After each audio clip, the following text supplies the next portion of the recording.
본 말씀을 통해서 쉬운 한 길, 어려운 외길, 쉬운 한 길, 어려운 외길이라는 제목으로 하나님의 말씀을 증거하겠습니다. 한 길이라고 하는 말이나 외길이라는 말이나 같은 의미인데요. 한 길을 간다는 것은 선택지가 하나이기 때문에 쉽다는 것이고 고민할 거리가 없으니까, 외길이라는 의미는 그 길을 끝까지 가야 되기 때문에 그게 어렵다는 겁니다. 우리 신앙인들이 걸어가는 믿음의 길이라고 하는 것이 한 길입니다. 선택지가 하나인 명확한 길이기 때문에 쉬운 길인데, 근데 이 쉬운 한 길을 끝까지 완주해 내기는 참 어려운 일입니다.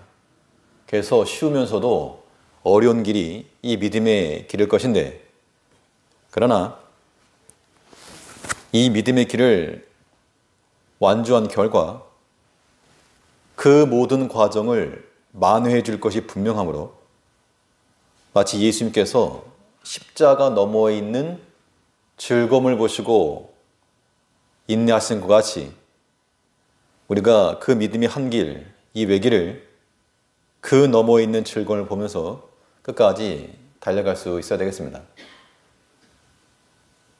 그러면 이 믿음의 외길을 끝까지 완주하기 위한 선행 조건들에는 무엇이 있겠는가?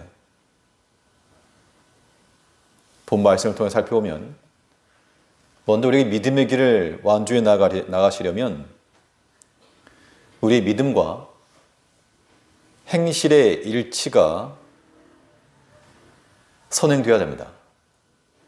이게 보조를 맞춰가는 거죠, 보조를. 믿음의 발과 행함의 발이 있는데 한 걸음씩 한 발짝 한 발짝 같이 나가야지, 믿음의 발만 쭉 나가고 행함은 가만히 있으면 이거 가랭이가 찢어져가지고 더 이상 걸을 수 없는 겁니다. 우리가 입으로만 믿는 것, 이건 믿음의 발 한 발 나간 겁니다. 입으로 나갔으면 그 다음은 행함으로 한 발 나가고 이래야지 전진이 되는데, 우리는 입으로만 나가는 겁니다. 입으로만.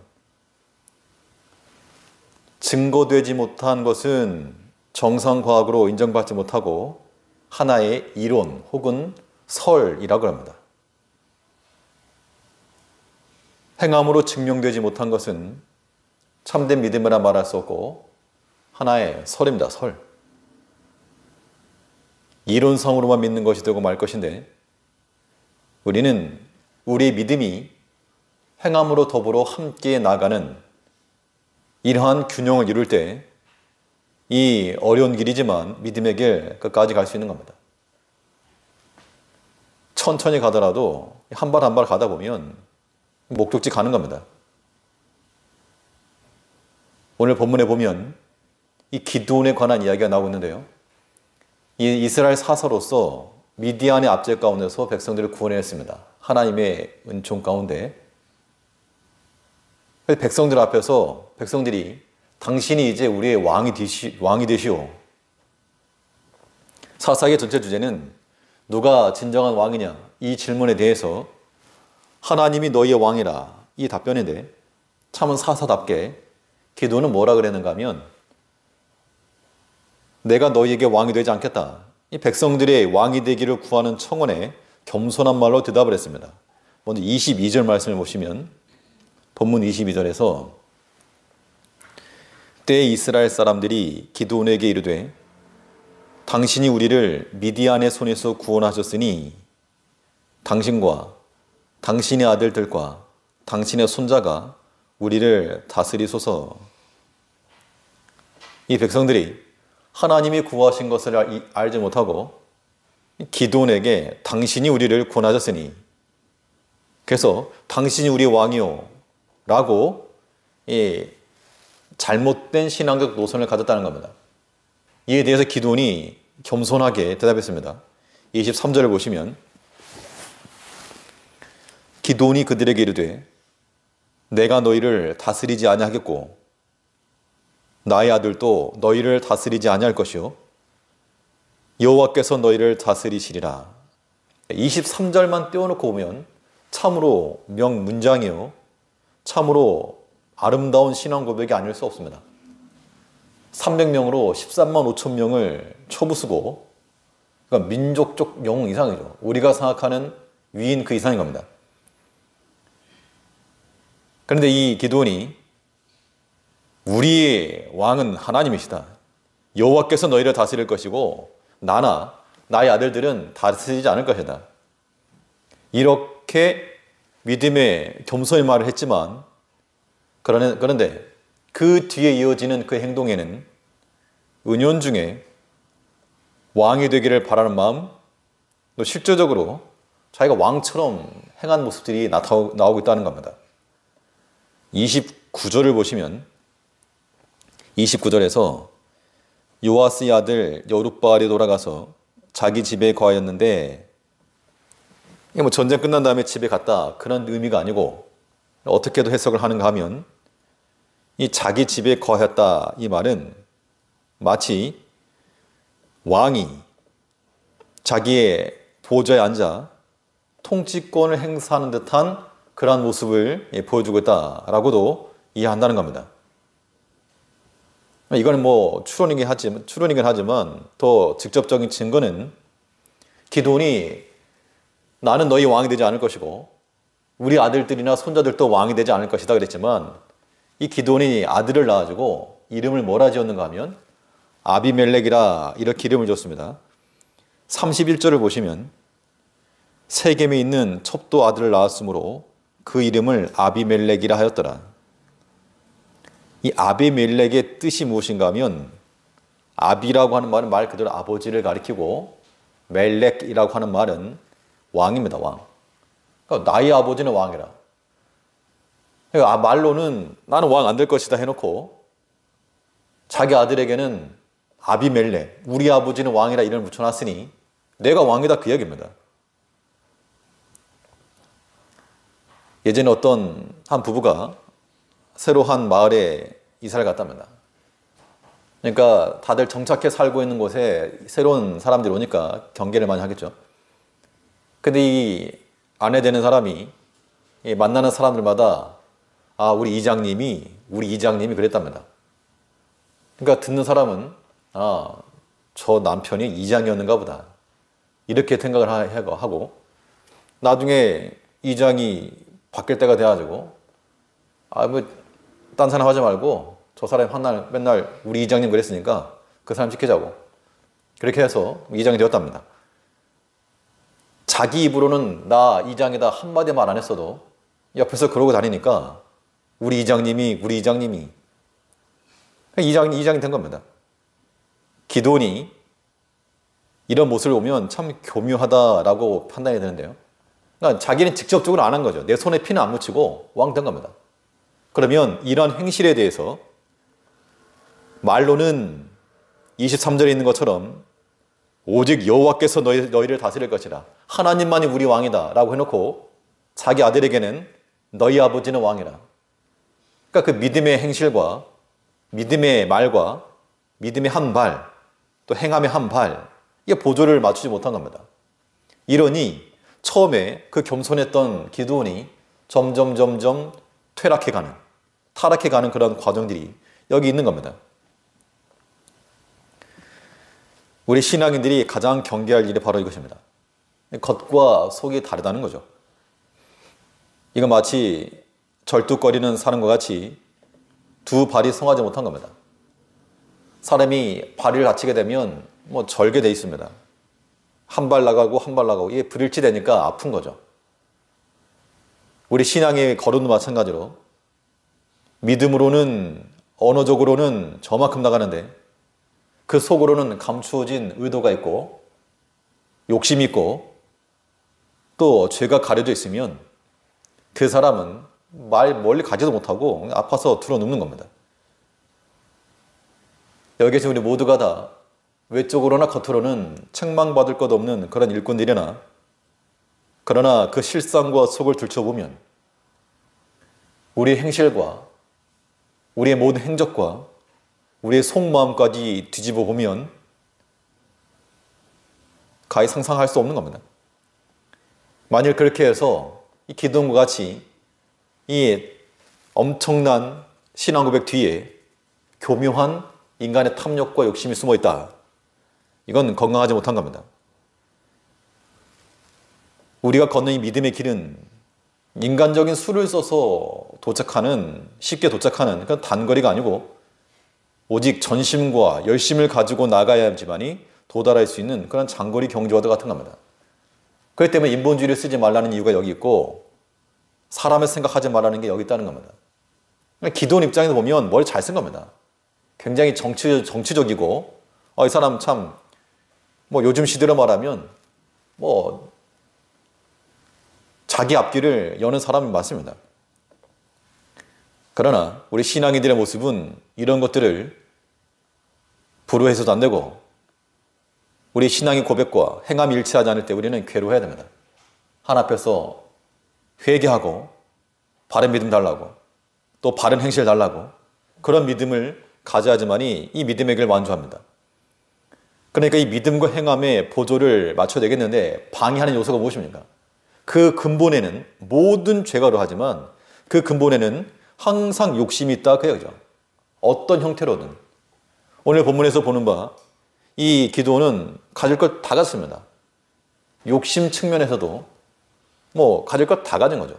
권력, 재물.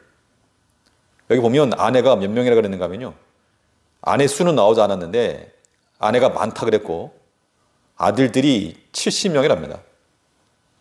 딸들도 있을 것이고 한 100명 잡으면 그럼 그 아내들이 자기 몸에서 100명이 태어났다. 아내가 많았다. 여성 편력이 있는 것이고. 그러니까 사람이 생각했을 때 얻고 취할 수 있는 건 다 가진 겁니다.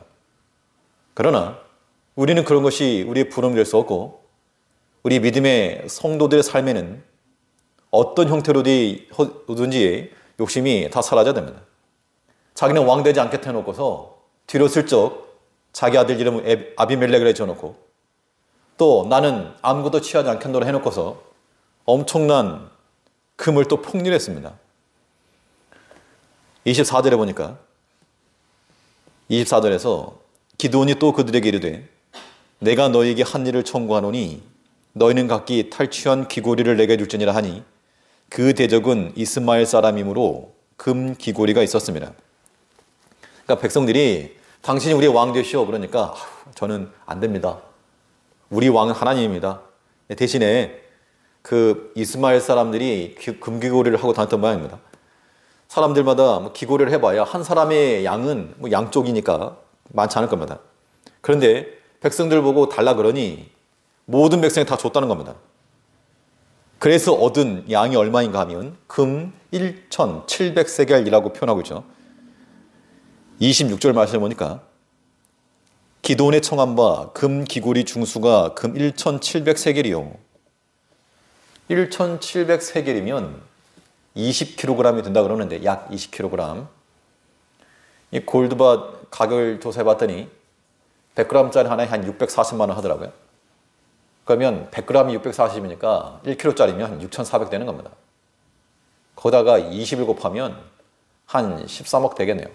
그러니까 현물 자산으로, 현금성 자산으로 한 13억을 받은 거죠. 그러니까 예나 지금이나 돈 버는 재주는 따로 있는 것 같습니다. 그런 게 보였던 모양이죠. 내가 왕이 돼야지라고 안 하고 어차피 이건 어차피 내가 왕 될 거니까 어찌어쨌든 간에 내가 왕 돼야지 이러면 욕먹는데 그 말 안 해도 내가 왕 할 수 있으니까 그건 하나 양보를 해놓고 대신에 귀고리 하나만 달라 그러잖아요. 사람들 다 갖고 오면 그거 엄청나겠다. 그러니까 정치적으로도 뛰어났고 이 물질 모으는 면에 있어서도 볼 줄 알았다는 겁니다. 좋게 말하면 안목 있는 거고 또 안 좋게 말하면 거기서 아간과 같이 얻은 겁니다. 백성들에게 돌아갈 그 전리품을 자기가 통째로 수준에 넣는 겁니다. 신묘함, 이거 재테크죠. 금 재테크. 우리가 만일 모든 관계 속에서 이런 모습을 가지게 되면요, 얻는 것이 있을지 모르지만 그러나 잃어버리는 것도 있습니다. 근데 우리 성도들은 아무튼 하나님이 주시는 것은 감사하게 받을 일이지만 이런 인간적 생각과 수단과 계획과 모략을 세워서 이런 걸 꿰차려고 하는 그런 기본 마인드 자체를 우리는 좀 버리셔야 됩니다. 정상적인 그런 사업 혹은 물질을 얻는 것 이런 그런 의미가 아니고 우리는 과도하게 물질에 대해서도 이거 얻으려고 얼마나 궁리를 했겠습니까? 또 계산해 봤을 것이고 사람이 지나치게 계산적이 되면 자신을 위해서 부하려는 그 삶을 살 것이고 그것은 하나님 앞에 합당히 못합니다. 우리는 전체가 부해지는 방향으로 나가는 것이 결국에는 우리 자신이 부해지는 길임을 알아서 이 모든 믿음과 우리 신앙이 행실에 있어서 불일치가 되지도 말고 이 일치를 방해하는 믿음 한 발, 행함 한 발 나가야 되는데 이걸 방해하는 모든 온갖 종류의 욕심을 다 내려놓고 우리가 보조를 잘 맞춰서 믿음의 길을 끝까지 어려운 길일지라도 이 믿음의 길을 끝까지 걸어갈 줄 아는 기도는 도중에 퇴락의 길을 걸었다면 바울과 같이 예수님과 같이 그 고난의 길을 마지막까지 완주해낼 줄 아는 그런 복된 길을 걸어가는 저희 교회 성도님들 되시기 바라겠습니다. 두 번째로 이 믿음의 외길을 끝까지 완주하기 위해서 어떠한 선행 조건이 또 필요하겠는가? 두 번째로 생각해 볼 수 있는 것은 올무의 제거입니다. 올무의 제거. 올무를 제거하는 것인데 이 발바닥이 아프면 어떤 발바닥이 찔렸거나 아니면 좀 티눈, 사막 이런 게 나와가지고 그 치료를 받으면요. 그 냉동 치료를 받게 되는데 굉장히 고통이에요, 고통. 발바닥 가운데 일부분 조금 도려내서 치료를 하게 되면 이거 양쪽에 균형 안 맞기 때문에 오래 못 걷습니다. 그럼 어떻게 하면 되느냐? 아직 고치고 가야죠. 자동차 아무리 비싼 자동차라 그래도 타이어에 못이 하나 막히면 그거 빼내고 떼고 가야지 그냥 믿고 가다가 사고 나기 십상이라는 겁니다. 우리 믿음의 신앙의 길에 있어서 때로 우리 발걸음에 못이 들어올 수가 있겠는데 이런 것이 하나의 올무와 같은 것이고 이런 걸 제거해야 됩니다. 근데 이 못이 남이 우리에게 꽂아 놓는다 그러면 고난이기 때문에 감당하면 되는데 여기서 말하는 것은 자기 스스로 못을 밟고 찔린 겁니다. 그걸 이제 올무라고 표현하고 있죠. 그러니까 우리 자신의 행함이 우리의 넘어짐의 원인이 되어서는 안 되겠다 그 이야기입니다. 이 기도원이 많은 글을 얻었습니다. 1700세겔. 그걸 지금의 현금 가치로만 따져도 이건 적지 않은 게 아니고 많은 거죠. 그 많은 양의 금을 얻은 겁니다. 그 물질적 부유함이 그의 인생을 복되게 한 게 아니고 그의 비밀 창고는 두둑했을지 모르지만 그 물질적 부유함이 그로 하여금 타락의 길로 가게 만들었고 백성들로 하여금 우상 섬기는 그러한 길을 열고 말았다는 겁니다. 이 금 가지고 뭐 했는가 하면 이걸 하나님께 온전히 드렸다거나 이렇게 하지 않고 로또급으로 들어온 그 금을 가지고 금 에봇을 만들었다 그랬습니다. 27절을 보시면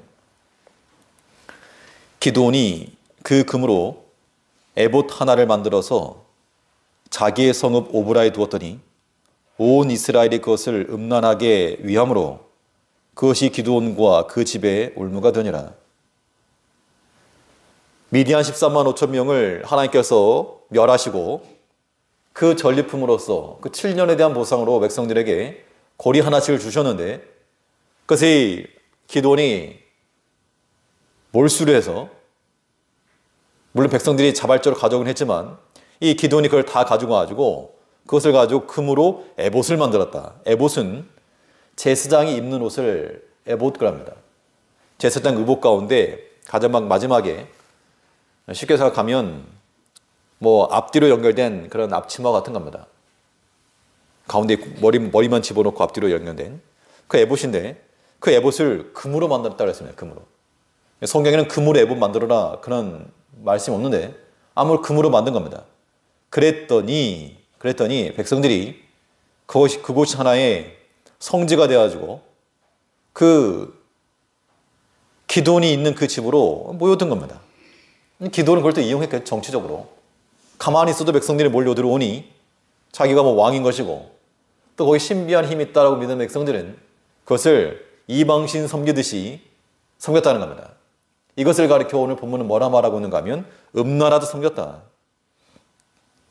그 에봇 자체에 어떤 행위가 있던 게 아니고 하나님을 섬겨야 될 하나님의 백성들이 하나님을 떠나 다른 하나님, 다른 신, 이것을 음란했다라고 표현한 겁니다. 분명히 기도는 자기 손으로 얻은, 물론 수고를 했죠. 수고를 했지만 자기 손으로 얻은 영광이었으나 그 금으로 만든 에봇은 자신과 그 집안과 이스라엘을 파멸케 만든 원인이 되었습니다. 만약 기도니 진실하게 하나님께 주신 그 마음만 가지고 나갔다면 백성들이 다 인정을 해줬으니까 본인들과 그 자녀들이 대대의 리더십을 발휘하면서 하나님 섬길 수 있었을 것인데, 그런데 그것을 가지고 도리어 안 좋은 걸 매긴 겁니다. 이런 것들 가리켜 올무라 그러면 이게 이제 기도원에게만 있는 게 아니라는 얘기입니다. 문제는 심각한 건 이제 우리 자신들에게 있는 거죠. 우리는 금으로 에봇을 만들 만한 그런 경제력이 없을지라도 우리 스스로가 하나님을 떠나는, 마치 음란하듯 섬기는 것 같이 하나님을 섬기지 못하고 세상을 향하여 마음을 기울이고 하나님이 금하신 것에 힘을 다하고 시간을 다하고 물질을 다하는 그런 모습들이 우리에게 있다는 거죠. 그것이 마치 스스로가 못을 밟는 겁니다. 우리의 선택이기 때문에 우리에게 즐거움과 유익과 쾌락을 줄 수 있을지 모르지만 그 결과적으로는 큰 고통입니다. 우리 영혼의 고통이요, 육체의 고통도 수반되는 겁니다. 이러한 스스로에게 올무가 되지 아니하도록. 이 올무라고 하는 것을 우리는 어떻게 결론 내릴 수 있는가 하면, 이 올무는 우리 성도들이 범하는 모든 죄들을 올무라고 말하는 거죠. 그래서 성경은 무엇을 말하는가 하면 그 죄 버려라. 왜? 왜냐하면 그 죄를 지면 그 올무와 같이 너네 얽어맨다. 히브리서 12장 1절 한번 찾아보시죠. 신약 성경 히브리서 12장 1절입니다. 신약 367쪽, 신약 성경 367쪽, 히브리서 12장 1절 말씀인데 같이 읽겠습니다. 시작. 이러므로 우리에게 구름같이 둘러싼 허다한 증인들이 있으니 모든 무거운 것과 얽매이기 쉬운 죄를 벗어버리고 인내로써 우리 앞에 당한 경주를 경주하며, 이 믿음의 경주, 완주해야 할 그 신앙 레이스에 있어서 모든 무거운 것, 얽매이기 쉬운 죄를 벗어버려라. 그러니까 죄라고 하는 것이 무거운 것이라고 그랬고, 육상 경기하는 사람이 훈련할 때 발목에다가 무거운 쇠붙이를 띄고 달고 뛰는 건 있어도 본 경기에서는 그걸 벗고 뛰죠, 당연히. 근데 죄라고 하는 것이 마치 우리 발목을 잡는 것과 같이 되고, 또 얽매이기 쉽다는, 얽매이기 쉽다. 이런 것들이 올무라라고 하는 겁니다. 우리가 죄를 쉽게 범할 수 있는 그러한 상황에 처해서 그 죄에 대한 연령들이 점점 낮아져가고, 뉴스나 이런 데서 들려오는 소식들이 경악을 금치 못하는 그런 이야기들이 많은데, 우리 자신들이 마치 그와 같은 자들이어서 하나 앞에 죄를 범한다 그러면 기돈이 금 에봇으로 스스로에게 올무가 된 같이 내가 좋다고 취하였던 그것이 우리에게 올무가 되어 하나님과의 관계를 막아버리고 우리 영혼을 시들게 하며 영안을 어둡게 한다 그러면 이거는 자해하는 겁니다. 스스로 해를 가하는 거죠. 사람이 건강을 유지하려고 건강식을 먹기도 하고, 이거 원산지가 어디냐 살펴보기도 하고, 칼로리 따지고 그러지만 실상은 더 해로운 것을 용납하는 것이 그런 사람들이 많다는 겁니다. 그 올무를 어떻게 제거할 것이냐? 이 죄를 제거하는 방법은, 이 죄라고 하는 것이 하나님께로부터 오는 게 아니죠. 마귀로부터 오는 게 분명할 겁니다. 그러니까 마귀는 사람보다 영물이기 때문에 우리가 깨어있지 못하면 사람보다도 강할 수가 있습니다. 우리가 하나님과 함께하지 않으면 이 악한 영을 당해낼 재주가 없는 거죠. 그러니까 우리가 이길 수 있는 방법은 똑같이 앞에 서서 이길 수가 없는 겁니다. 방법은 하나인데 주와 더불어 있거나 아니면 먼저 달려가서 싸워야 됩니다. 먼저 달려가서 싸우는 의미가 어떤 의미인가 하면 우리가 죄라고 하는 것, 시제를 한번 적용해 보자는 겁니다. 지금 현 시점에 있어서 죄의 유혹이 왔습니다. 우리가 죄를 질 만한 그런 환경이 놓였다는 얘기죠. 현재 상황 가운데서 고민하게 되면 거의 죄에 넘어갈 확률이 많다는 겁니다. 그러니까 우리가 좀 지혜를 써서 그 다음 스텝을 생각을 하고 좀 더 앞에 나가서 보면 결과가 뻔한데, 죄의 결과가 무엇인지 뻔한데 우리가 거기서 넘어갈 리가 없다는 겁니다. 그러니까 이 올무를 제거하는 방법은 그 다음을 생각하는 지혜에 있다는 겁니다. 만약 누군가에게 이걸 치워라. 이거 왜 치워야 됩니까? 이런 사람들은 뭐 불만이 있겠죠. 그런데 치우지 않으면 곧 이게 사고 난다. 차가 와서 쳐버린다. 그걸 좀 미리 앞에 가서 봤다 그러면 누가 치우란 말 안 해도 서둘러 치울 겁니다. 우리가 욕심과 죄를 이겨내는 방법이 바로 여기 있습니다. 보통 이런 이야기를 할 때 이 다윗과 요셉의 이야기를 많이 하죠.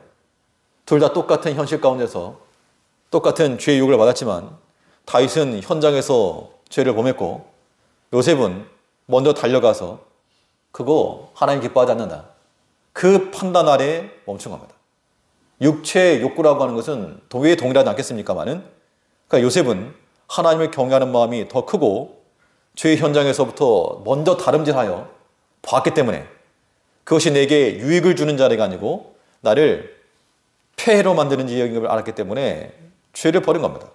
이것이 우리가 올무를 제거하는 방편 되겠습니다. 그러니까 물질이 되었건 명예욕이 되었건 정욕이 되었건 우리는 그 어떤 것이라도 우리 스스로에게 올무가 되는 우리 자신을 넘어지게 하는 그 원인이 우리에게 있지 않도록 항상 삼가 조심해야 하는 겁니다. 그래야지 우리가 이 믿음의 길 끝까지 걸어가는 것이지 그렇지 못하면 누가 막지 않아도 스스로 넘어지고 마는 겁니다. 아무쪼록 도처에 깔려있는 그러한 모든 죄의 뿌리들, 죄의 못 일부러 가서 밟지 말고 잘 피하고 주와 더불어서 또 미리 앞서 나가서 그 죄의 결과가 어떠한지 그 비참한 상태가 무엇인지를 보고 모든 올무를 다 제거낼 수 있는 지혜로운 성도님들이 되어야 되겠습니다. 마지막으로 이 믿음의 외길을 끝까지 완주하기 위해서 어떠한 선행 조건이 필요하겠는가요? 하나님의 은혜를 기념하라 그랬습니다. 하나님께서 베푸신 그 은혜들을 기억을 하고 그 은혜를 우리 마음속에 새겨 놓을 때 믿음, 그 은혜의 여운이 남아있으면 사람이 그 힘으로 사는 겁니다. 밥을 먹고 시장기가 느껴지기 전까지는 우리 전에 먹었던 게 남아있으니까 에너지를 얻는 겁니다. 다 떨어지고 나면 이제 골골 하는 거죠. 하나님의 은혜가 여전히 우리 마음 가운데 남아있으면 그 은혜의 힘이 우리로 하여금 실족하지 않게 만드는 겁니다. 그래서 오늘 본문에서는 뭘 말하고 있는가 하면 기드온도 그랬고 그 백성들도 그랬고 하나님의 은혜를 기억하지 못했다 그 얘기하고 있습니다. 우리 보면 28절 말씀을 보시면 미디안이 이스라엘 자손 앞에 복종하여 다시는 그 머리를 들지 못하였으므로 기드온의 사는 날 동안에 40년에 그 땅이 태평하였더라. 미디안 압제 7년 동안 정말 고생했는데 하나님께서 40년간의 태평함을 줬다는 겁니다. 이 태평함은 백성들이 말한 대로 기드온과 그들이 준 게 아니고 하나님이 준 겁니다. 하나님께서 대적에서 구하셨다라고 말하고 있는데 34절에서는 사면 모든 대적의 손에서 자기를 건져내신 여호와 자기들의 하나님을 기억지 아니하며 근데 그 에봇 또 바알 섬기면서 여호와 하나님을 섬기지 않고 도리어 바알 불을 섬기고 언약의 바알이다 그런 의미입니다. 33절에 보면 바알브릿을 자기들의 신으로 삼고 언약의 바알, 하나님을 기억지 아니하며, 그러니까 당연히 이 믿음의 길 못 간 겁니다. 하나님께서 우리에게 주시는 평안의 때를, 만일 하나님께서 우리에게 평안의 때를 주셨다 그러면 좋다, 걱정 없고 염려 없다, 즐기자, 그런 마음 가지시면 안 되고, 하나님께서 이러한 때를 주셨으니, 물론 그런 마음을 갖기가 참 쉽지 않을 겁니다. 다 자기 잘나만 사니까. 그런데 우리는 어려움의 때, 고난의 때에만 하나님을 생각할 게 아니고 우리 형통할 때라도 하나님의 은혜를 기억해야 됩니다. 그래서 하나님에 대한 기억이 그 층이 좀 두꺼워야지, 얇은 층이 되면 금방 찢어지고 마는 겁니다. 35절에서 또 여룻바알이라 하는 기드온의 이스라엘에게 베푼 모든 은혜를 따라서 그의 집을 후대치도 아니하였더라. 하나님께 대해서도 또 기드온의 가정에 대해서도 기드온도 마찬가지였고, 하나님의 그 은혜를 가볍게 여기고 그 자리가 헐거워지도록 그냥 놔둔 겁니다. 우리는 하나님 은혜의 자리를 중첩을 하여 두꺼운 층이 되도록, 슬라이스 한 장 말고 두꺼운 층이 되도록, 그래서 하나님께서 우리를 위해서 베푸셨던 모든 은총들과 모든 선하신 역사하심들을 기억을 하고 그것을 기념할 줄 알 때, 우리가 1년에 한 번씩 본인 생일 그러면 생일을 기념을 하고, 또 어떤 기념일이 되면 또 그걸 기념을 하고 반복적으로 행하는 겁니다. 우리 육체의 일도 그러한다면 똑같이 한 해가 지나서 그 당시 하나님께서 내게 은혜를 베푸셨던 그 계절에 돌아오면 그로 인하여 또 감사하고, 또 계절이 지나 하나님께서 우리 가정과 우리 자녀들과 이 교회에 역사하셨던 그 영광스러운 일들을 다시금 기억하면서 또 감사하고, 그 하나님의 은혜를 기념해 나가는 것이 이 믿음의 한 길, 이 믿음의 외길을 온전히 걸어가는 방편이 되는 겁니다. 아무튼 우리 마음과 머릿속에서 하나님의 베푸신 그 은혜가 중단되지 말고 그 여운의 힘으로 한 끼 잘 먹으면 오래도록 그 힘이 나는 것처럼 하나님의 크신 은혜를 경험했으면 그 다음 은혜 받을 때까지 좀 유지를 하시고 기억을 하시고, 하나님 모른다, 기억지 아니하는 하나님을 상실한 자들 되지 아니하도록 하나님을 항상 기억해 나갈 수 있는 우리가 되어야 한다는 겁니다. 이 믿음의 길을 걸어가기 위해서 우리 신앙 고백과 행함의 일치를 이룰 것이며, 우리 스스로가 밟는 그런 모든 올무를 좀 제거하고 하나님의 보신 은혜들을 항상 기억을 하여 그 힘으로 믿음의 길을 걸어가는 모든 성도님들 되시기를 간절히 바라겠습니다. 기도하겠습니다.